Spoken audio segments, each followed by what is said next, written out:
It's true. We are live here with Coffee with Humans with my new friend Beth. Beth, welcome to Coffee with Humans. Good morning. Good morning to you. Let's get this first out of the way. Now, Mhm. we have listeners and viewers from all over the world, and most people probably by now know that I'm in Northern Illinois. I'm gonna go out on a limb here. You and I haven't discussed it, have we? But I'm gonna go on a limb here and say you're also in Northern Illinois. I am. I am probably not very far from you at all. That's probably true. I know this Mhm. from your area code on the phone number that you gave me, and then Mhm. also from just a tiny little bit of discussion that we had before we went live here. Well, Mhm. I'm excited to have you on Coffee with Humans, and I know that when we were talking before the broadcast, we were talking about what you might name this chat, and Mhm. you had some topics that were on your mind about forging ahead, which is an interesting one, and you were also talking about setting goals and all sorts of stuff. So I'm looking forward to getting into that. Uh, First, though, the obligatory. How are you doing after COVID? Are you through it? Are you? Yeah. So I'm really kind of over it, but um, you know, I think I found myself doing a lot of pondering of what kinds of things are going to exist now that didn't exist before. Things like this podcast. Mm, That we wouldn't have done before. What were we forced to do that now we're going to be like, hey, that's really not so bad. Or what kinds of things are going to be invented and become beneficial to society as a result of the struggle, because that's usually what forces people to change, is having a pain point. And so I'm kind of excited to see what sorts of innovation and advances in technology and society are going to come about from this. yeah, that's a pretty wise answer. Talking about how struggle leads to innovation and change, and Hmm. how this is really a big opportunity. Has it led Yeah, to any significant innovations for you? it has. It wasn't one that I was excited about initially, but it has caused me to have the time to explore a new career opportunity. I've always had an interest in public speaking, and I had started working with a coach uh, back in the fall, and just because I was like, you know what, I've got, I'm just going to develop this as a personal hobby and interest.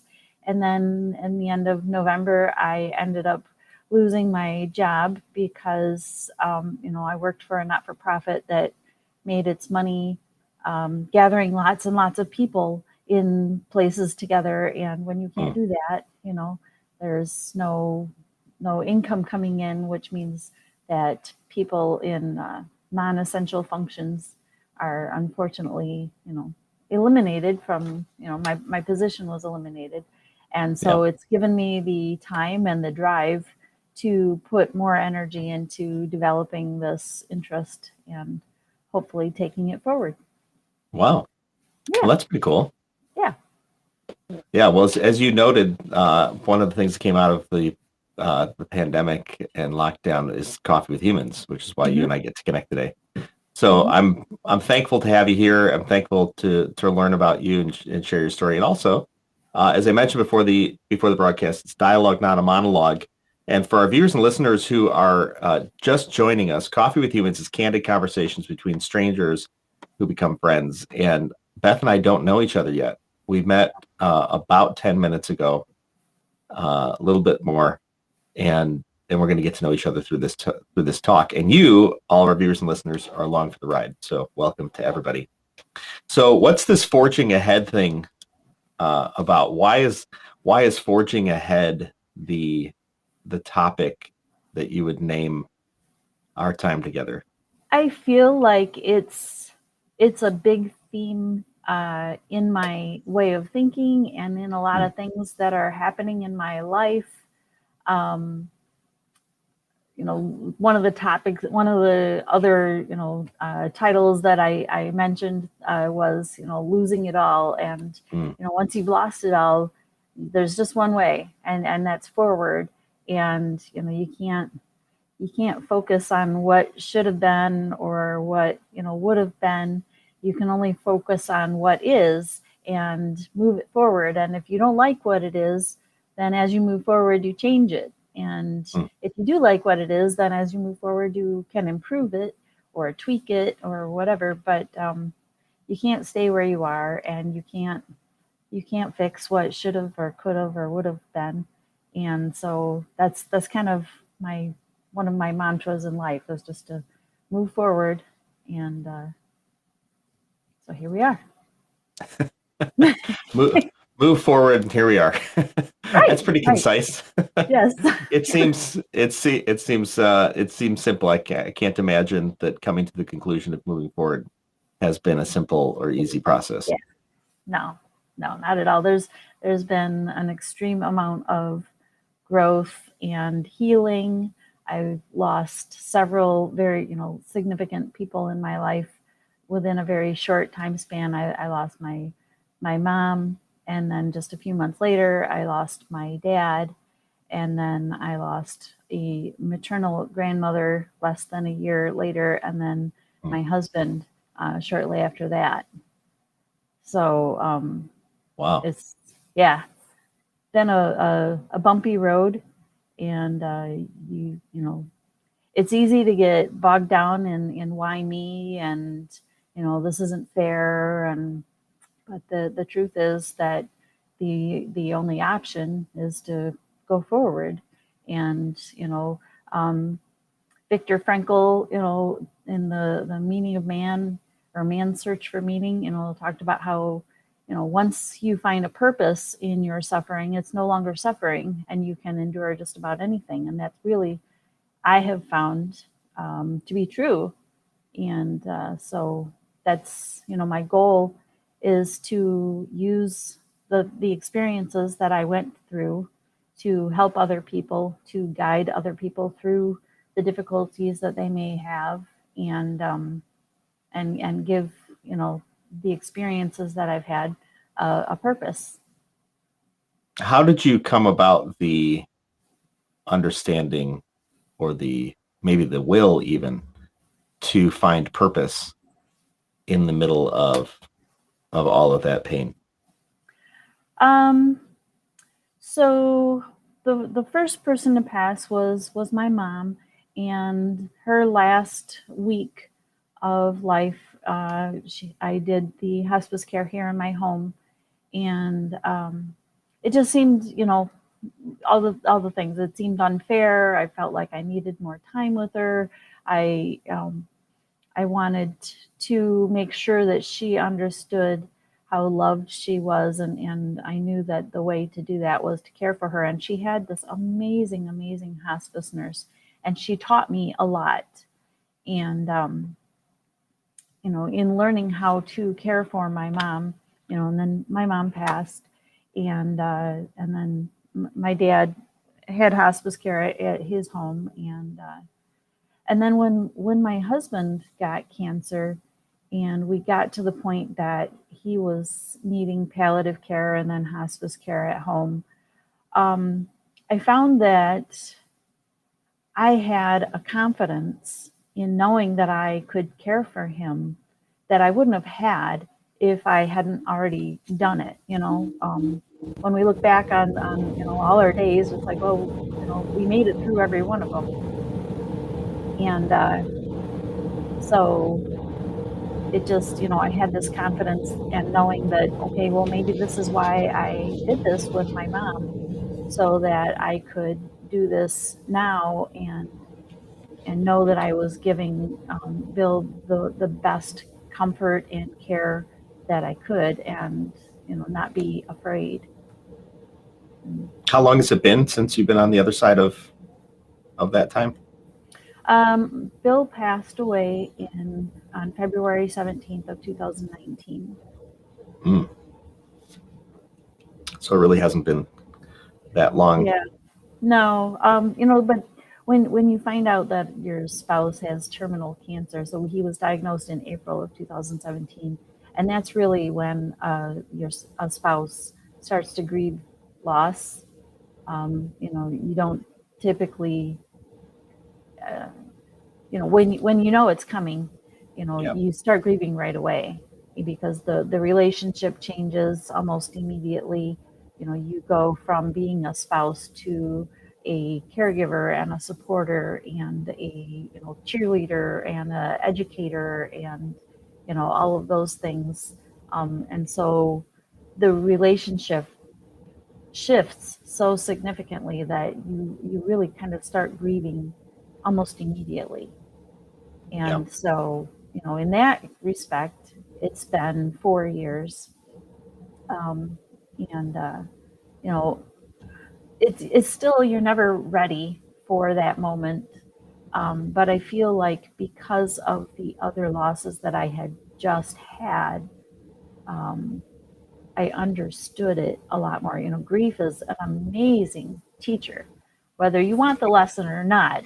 Grief is a fantastic teacher of compassion and knowing what kinds of things are actually helpful for people. And I mean, and that's different for everybody, but really there are some things that you, when you haven't experienced it, you think, oh, this would be helpful, but it's not. You know, Yeah. have you I had found that any? I found that grief is a hard is a hard uh, pathway to walk. I'm Mhm, resistant to walking the pathway of grief, and yet um, everyone would say people who've dealt with significant grief mhm, and have gone down that pathway, um, fully pressed into it at times, have understand the healing power, the healing necessity, really, mhm, of going through the grieving process, which I think some people, me for sure, are mhm. are resistant, highly resistant, I would say, to that Yeah, to that process. I'm getting better.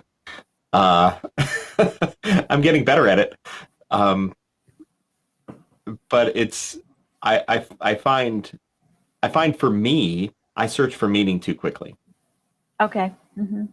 right? Yeah, Instead sometimes of we don't get instead of to know why allowing to right just away. sit, right, exactly. Instead of just sitting in it for a while, you know, and I'll Yeah. just allowing. I think what you said, it just is, right? What are you going to do with it? It just is, and there is something to just living with what is, and making decisions off of that instead of living out what could be or what should have been. Yeah. And there's a comfort in so allowing that grief, and then because you never completely recover from a loss. It doesn't matter who it is, or if it was a death or something else that was a significant trauma in your life. It changes you, and so there's never a 100% day that you're like, I'm absolutely recovered. I am no longer affected by that loss. That just doesn't happen. But when you allow yourself to go to that place and grieve and and feel the emotions, um, then later, when they talk about how grief comes at you like waves, and so later, it could be a couple of months later, you'll hear a song or something that will trigger a memory that will trigger some significant emotions of grief and stuff. And I found for me that once I finally, because I resisted, immediately, I was in denial of, oh, I'm at peace with this already. No, I was in denial. um, I was just faking.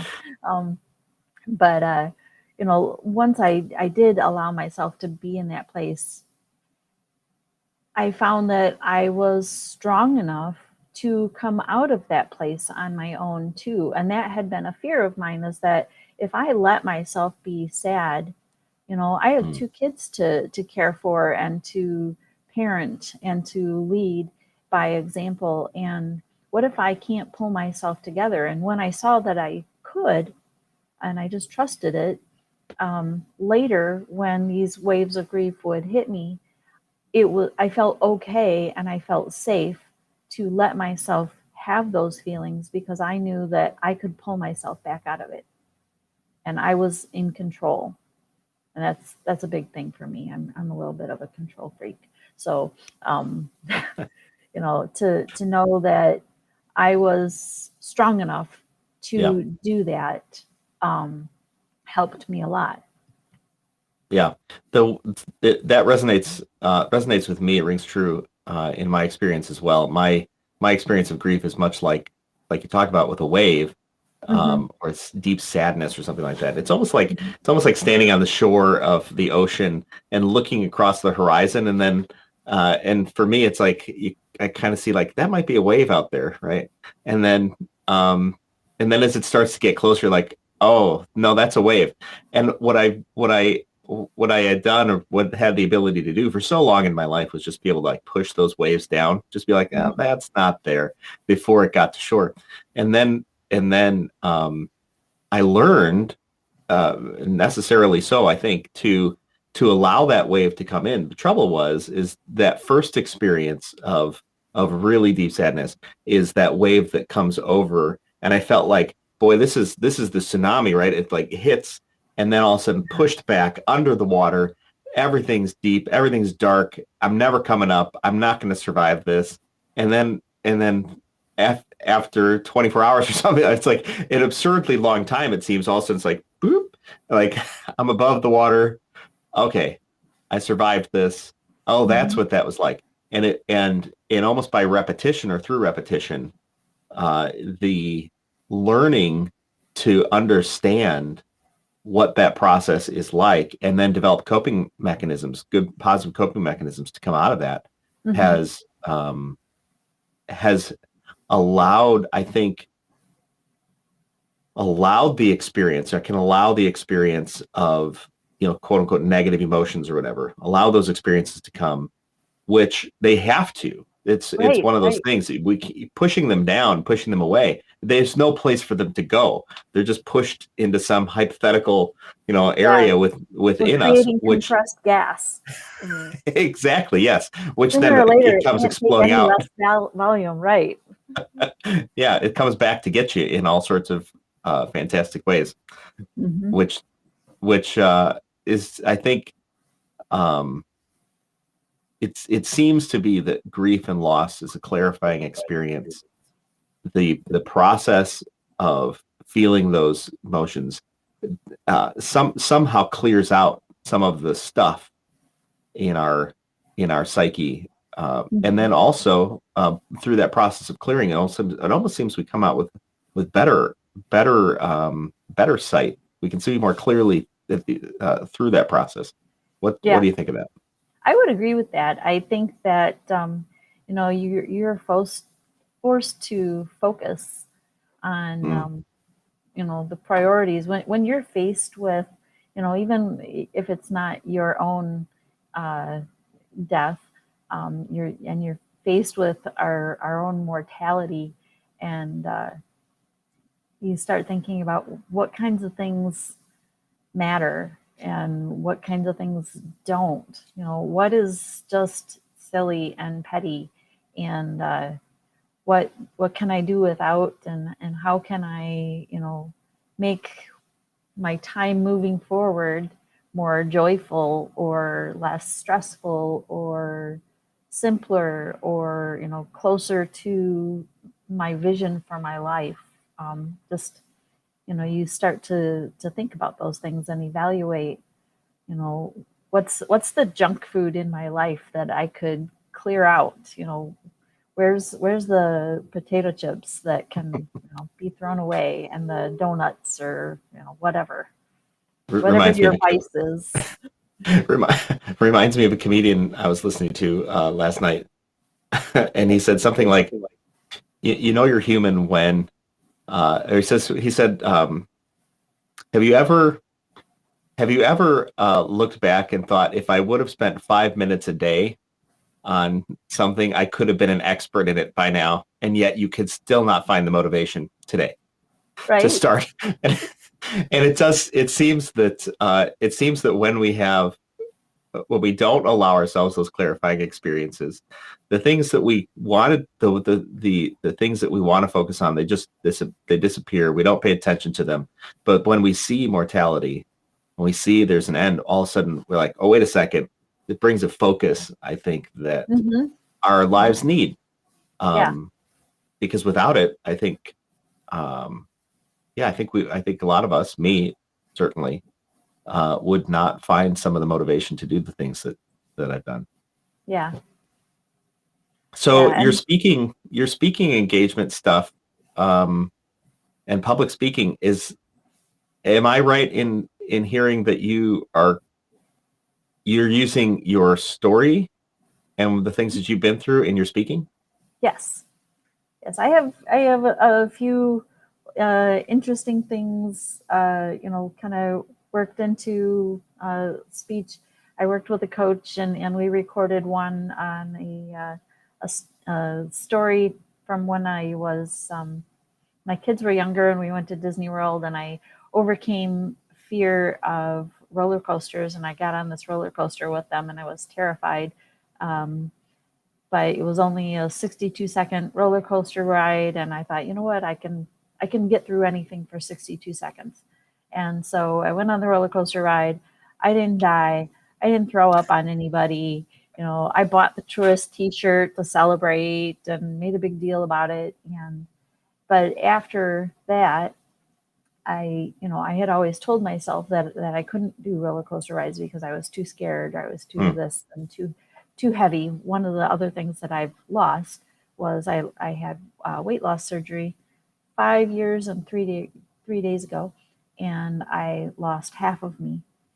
Wow, Yeah, yeah, I lost 145 pounds. Um, that's amazing. And so, but at that time on the roller coaster ride, I was still a very heavy person, and I was always afraid that like the lockdown bar wouldn't hold me, or I wouldn't get it down far enough, and one of my small children would be next to me and they'd like slip out, or anything. But after I made it through the ride and I survived, and the child who was strapped in with me didn't fall out. um, I started to ask myself, well, what else have I been telling myself was too scary, or that I wasn't good enough to do, or that I was, this or that. And since then I've been trying things, and I've overcome a lot of fears that weren't nearly as scary as I made them out to be. So that's one of the topics that I hope to speak on, and just kind of encourage people to question their own fears and their own limitations, and find the strength to give it a shot anyway. Yeah. So 5 years ago, you had uh, had weight loss surgery, Mhm. and since then you've lost 145 pounds. Yep. In the first year, I lost 145 pounds. And then I've maintained all, but I have my COVID 10, like just about everybody. Um, but, I have but my COVID otherwise, 25, so we're good. but otherwise, I've maintained my weight loss, and I lift weights, and I like to go hiking. I'm real active with my kids in scouting, and so we do a lot of activities through that. I've had some amazing opportunities for some high adventure trips because of my weight loss. Um, Shortly after my surgery, I got down below, Boy Scouts of America, they have standards when you are going out to places where ambulances can't get to you. You have to have a certain health standard to be able to go. Mm. And so my daughter and I were able to go on a 62-mile canoe trip in the Atchafalaya swamps of Louisiana. Wow. And it was amazing. It took 5 days, and we canoed. And like the first day, we canoed to a houseboat, and we stayed overnight on a houseboat. And then the second day, we canoed to an island where we slept in hammocks with bug nets over them. And we saw alligators in the water while we were paddling through, and we swam sometimes. And they had some guides who would like watch the water. Excuse me. Um, watch the water for any alligators that would maybe try and sneak up on you.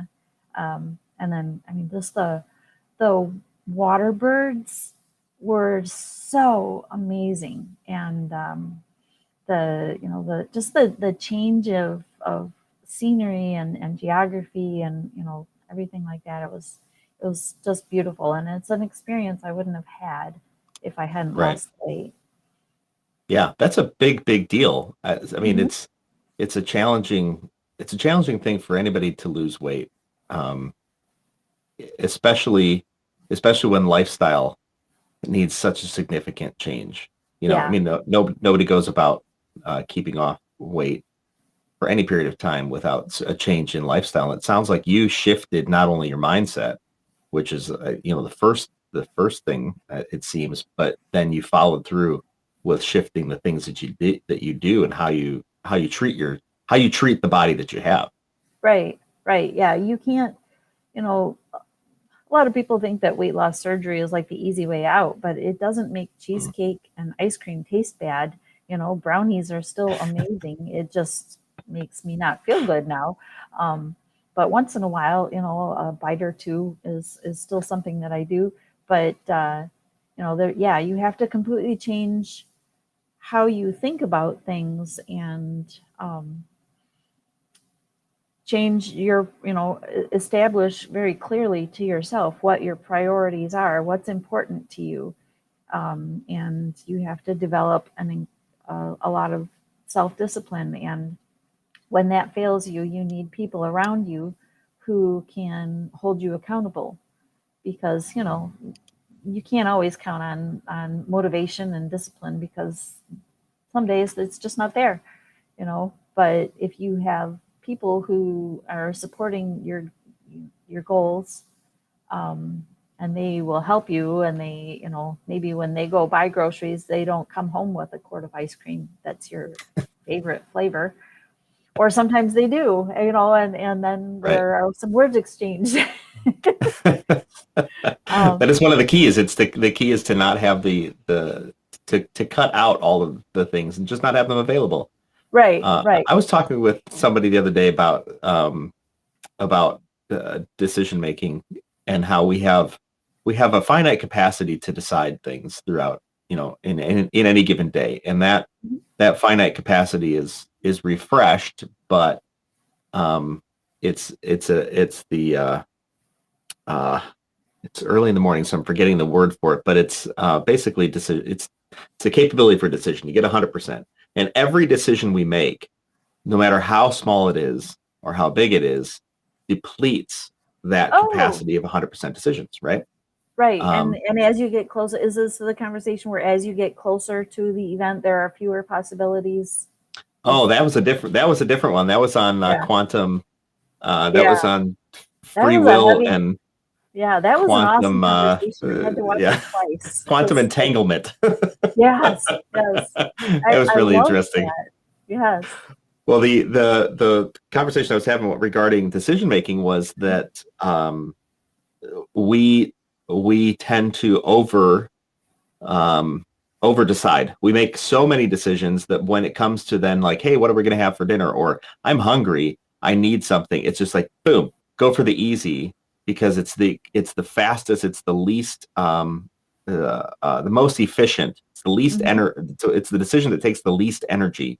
And Hmm. so crafting, from a food standpoint, crafting lifestyle really is what environment do I have around me? And many people, many people who have weight loss surgery don't keep the weight off. They put it right back on, and with sometimes more so, um, because I think a lot of times because environment has such a great factor to play in who we become and who we are.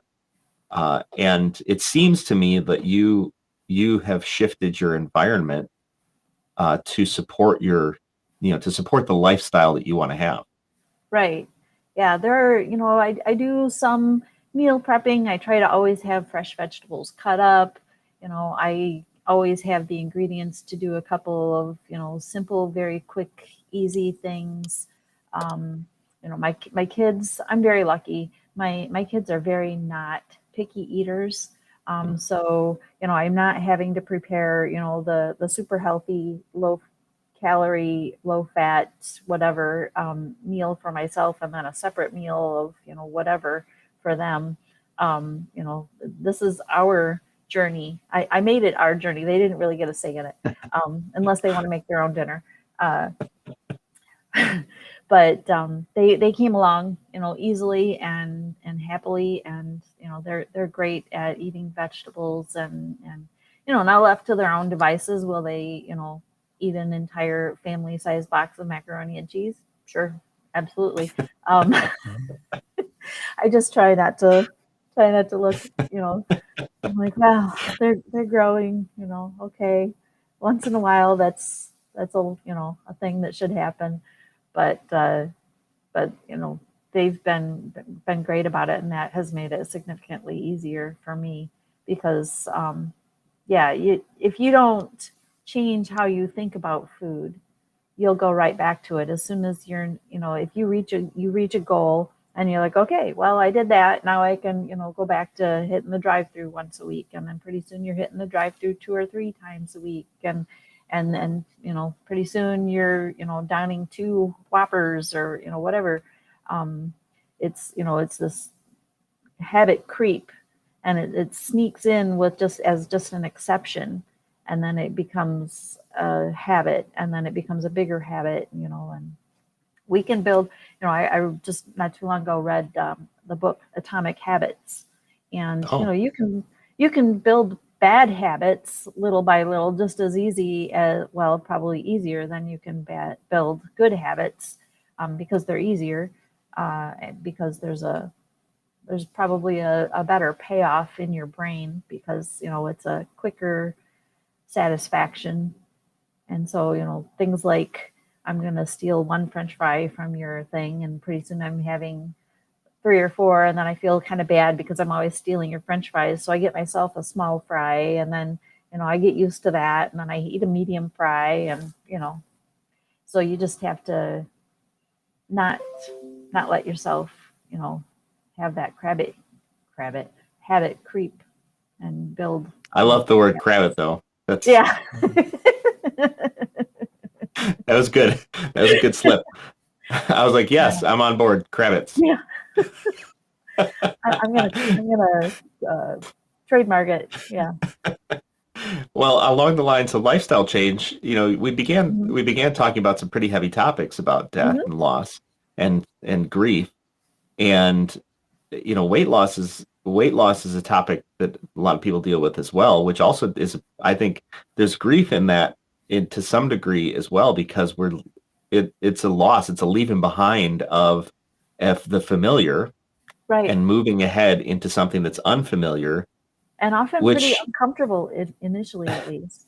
yeah, for sure, Mhm. uncomfortable, and whether it's weight loss surgery, or it's like, I got to get back in the gym and and take off this stuff and cut out the foods and drinks I shouldn't be having.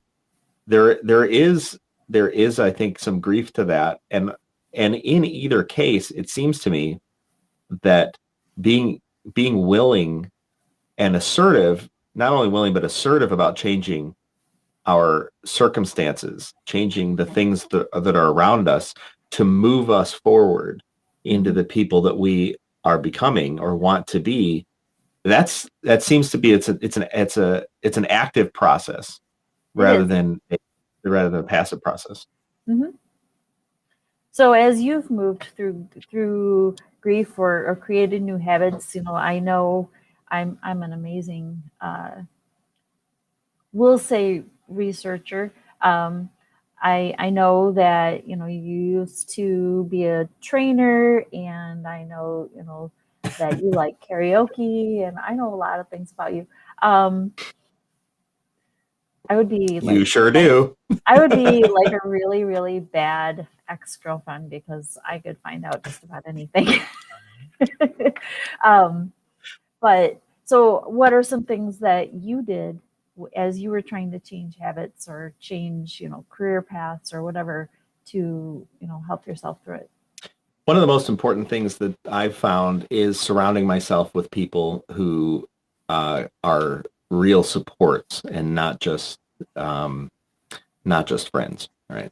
So there are people that we know, and I'll speak for myself. There's people that I know who are friends, but they're not necessarily support, right? Mhm. And it could be that and I'll use I statements in all of this because I think people should use I statements. But for me, I've probably not allowed certain people to become support.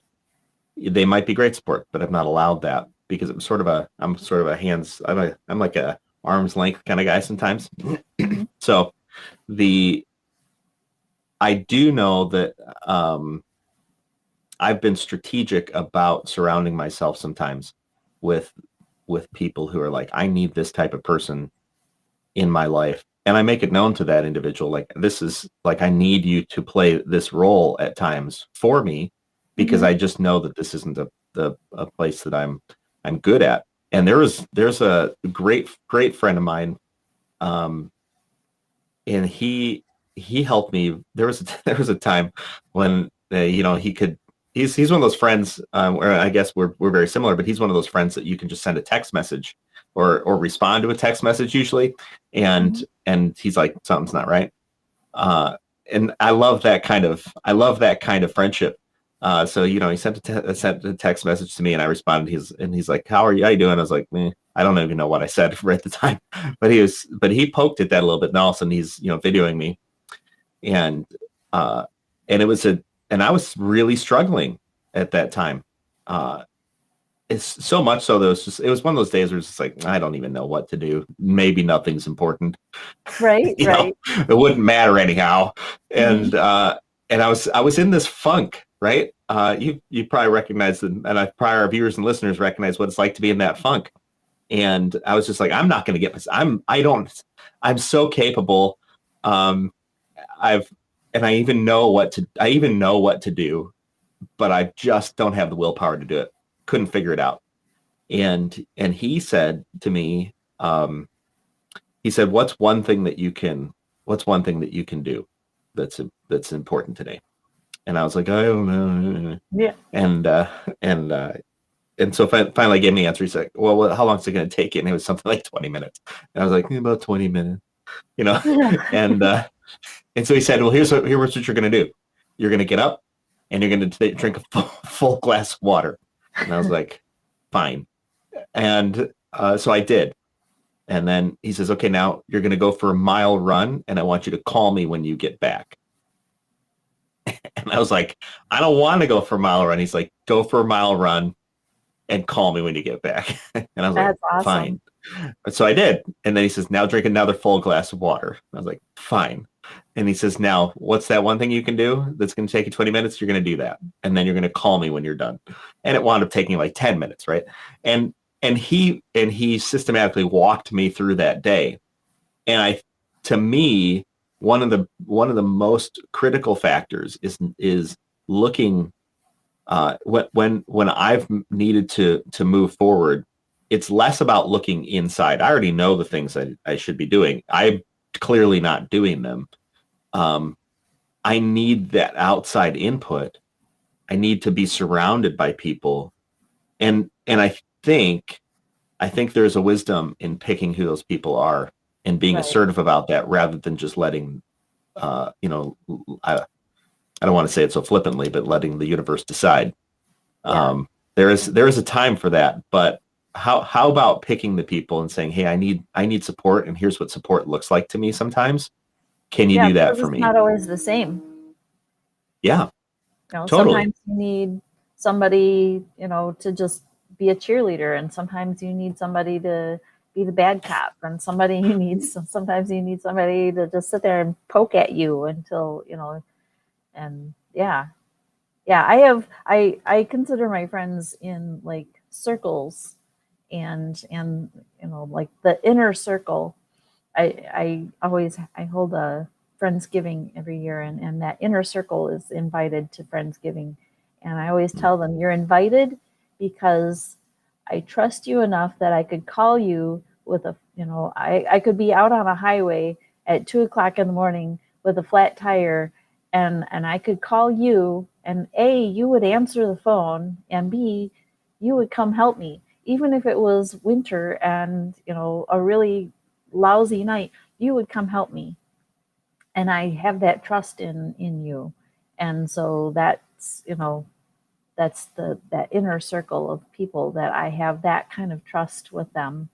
But even within that inner circle, there are, like you said, there are the people who will recognize, because some people I don't even talk to as much as, some people I talk to almost daily, and other people, I don't talk to that often, but every time I talk to them, it's like I just talked to them yesterday. There's that familiarity and that ease in the relationship. But other people, but any of them I could call them at 2 o'clock in the morning and they would answer my call because they are concerned enough about me to be like, oh, Yeah. well, what the heck is she calling at 2 o'clock in the morning for? Something's wrong. Okay, I'm going to answer this call. And, That brings to my mind the other thing that I would say, which is pruning the tree of friendship. yes. By what I found in my life is that there are folks who are energy takers and they're energy givers, right? Mm-hmm. The people who I come in contact with, who I come away refreshed, not unchallenged. That's not that's not, taking energy and being challenged are not synonymous. And I feel like sometimes people think that they are, like, oh my gosh, well, you just want people to, just give you attaboys. That's not at all the case. Right. However, there are some people who take from us our energy, and we can almost feel it in our gut. It's like I'm walking away from this thing going like, I'm not refreshed. Like, Yeah. this is, I don't feel like I contributed much, and I think you just took it all. And Yeah. I have little left now, having talked to you. Yeah. And I feel like those folks should not be allowed in the inner circle, particularly when we're going through times where it's like, I need to conserve all the energy I have, and you can't take it. You got to go find your energy someplace else. And Right. that's so I think being assertive about adding people in who can be support, and then allowing people out, who are looking, they're looking for too much, maybe more so than I can give at the time. Right. Yeah, and we have seasons in our life when we need different things, and Yeah. sometimes I need a friend that I feel that I am needed, and that I feel that I can pour into this person and help them, and that makes me feel good that I am able to build them up or whatever, and then sometimes you need to let that go and be like, okay, this is what I could do here, and not that the friendship doesn't serve me anymore, but it's not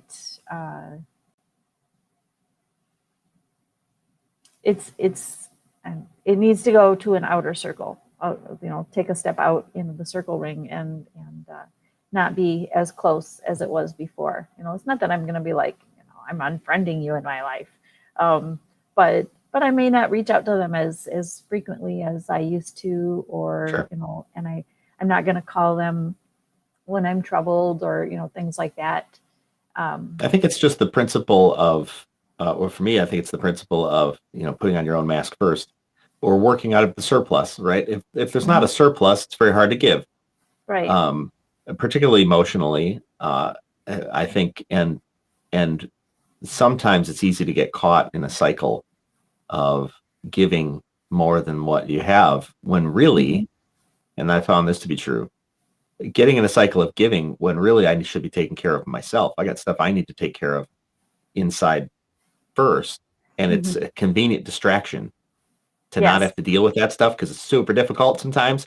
I don't Yeah. have to deal with that because it's really important I deal with you. Like, Right. no, it's not. You need to deal with Yeah. you. I need to deal with me. Don't Yeah. become distracted. It's like doing, working ahead in, let's say spelling is super easy for you. So you do like the next 6 assignments of spelling instead of the currently, due tomorrow chemistry homework. It's like, oh, I'm going to have to really dig into that and research and, look some things up. But spelling, I can ace that easy. Yeah. Yeah. I think it was college that I was away for college for a little bit, and I'm a self-taught programmer. And I learned programming before they taught programming in schools. And so by the time I hit college, I had already written applications and sold stuff. And I mean, Wow. I was a good programmer. So Mhm. then I end up in college in a computer science class, and I hated the homework, hated it because it was just time consuming. I already knew how to do the stuff. It was just going to take too much time. And I was like, I am not spending all this time just to prove I know how to do it. I already know how to do it, but it wasn't an option of just taking the tests. Um, and so, but what happened is I became distracted. I allowed myself to become distracted and decided that I would tutor all the other kids. So I was, happily answering questions, taking all sorts of time tutoring the other kids in the class, but I wasn't doing my own homework, which is an interesting. I mean, there's a rabbit hole of self-discovery in that. But I think that type of mentality about, hey, look, I'm being a hero, taking care of everybody else. Look how important How that is, strong I am. and then not Yep. taking care of yourself is a real trap. I think that well-meaning people can get into. Mhm. Certainly me. I won't broad Yeah. brush everybody on that, but I'll include myself in that. Yeah. so as you're looking at the future ahead here, you've obviously done a lot of work in uh, to come to the understandings that you have, and it seems to be that you have some sort of thread there in the story to tell, and Mhm. you're putting the pieces together to be able to tell that story. What's in your mind's eye for the future for you? Um, you know, I've seen. I think I want to create hope, and I Mm, want people to have hope. Seeing how much more hope and possibility I saw in tomorrow, knowing that I had the strength and the skills to manage today, and that tomorrow was going to come, and that I could choose how I was going to react to today and tomorrow, and I want to give that to other people.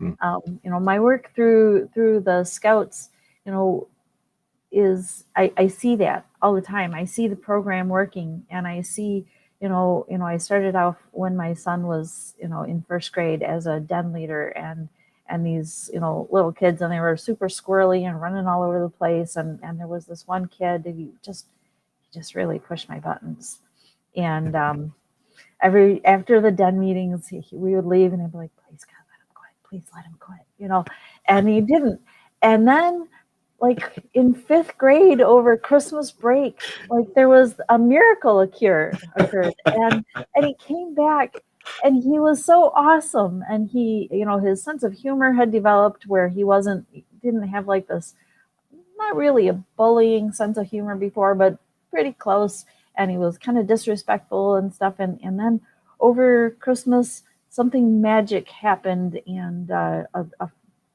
switch flipped, mm, and he became one of my favorite scouts, and watching him grow and go through that process, and seeing them learning, good decision making skills, and how to lead themselves and small groups of people, and learn project management, and all those kinds of things, is just, it gives me hope for the future, because I know that these are the people who are going to be in charge in the future, and are going to be writing my, retirement checks or whatever. And I'm like, yay, they know math, and they have values, so, I want to continue to build those kinds of things into tomorrow. wow, Yeah, that's a profound and worthwhile um, task that you have ahead of you. it is. It's a big one, but I've decided that I am up for the challenge. In Atomic Habits, he talks about, you decide what kind of person you want to be. And then as you're making your habits or choosing, making decisions and whatnot, you ask yourself, does this action support the kind of person I want to be? Is this going to help me get closer or not? And, I've found a path that I feel does support that. So Yeah.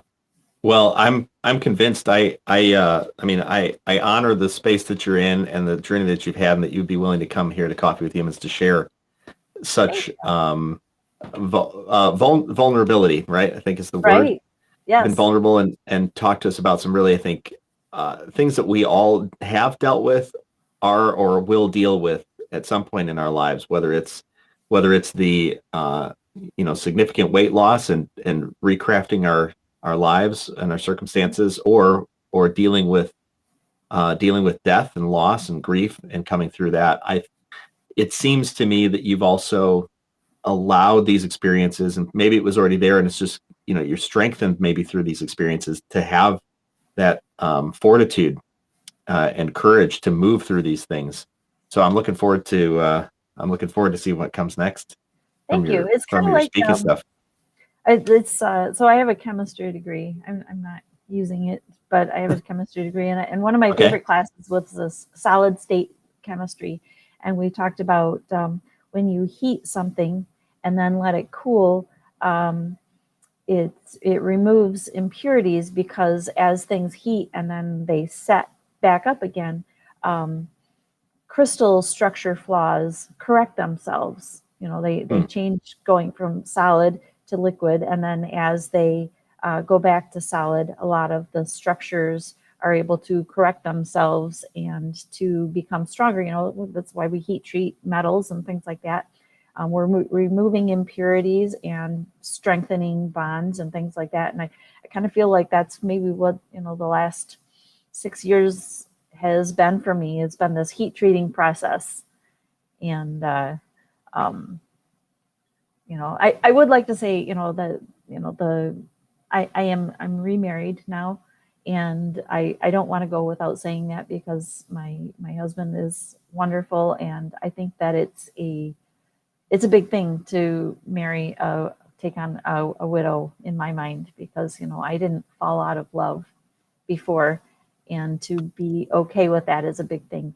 And, to earn the love and devotion of a second amazing man is a blessing. And he helps me, to be strong and to be, to move forward and have that courage and stuff. That's awesome. I mean, that's a necessary support system. Yes. That you have. That's great. Yeah. Well, thanks to our viewers and listeners, Beth. This has been tremendous. Thank you so much for coming to Coffee with Humans and discussing these topics.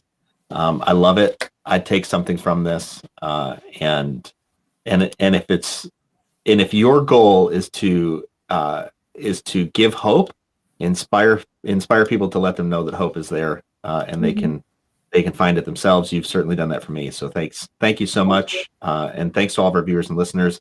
Catch us next time on Coffee with Humans, candid conversations between strangers who become friends, which has been accomplished one more time. So thanks to my new friend Beth for being on Coffee with Humans. One of the things I love about Coffee with Humans are the raw conversations I get to have, meeting new people just like you. If you or someone you know should be on Coffee with Humans, go to coffeewithhumans.com. Remember, the only rule is no sales calls.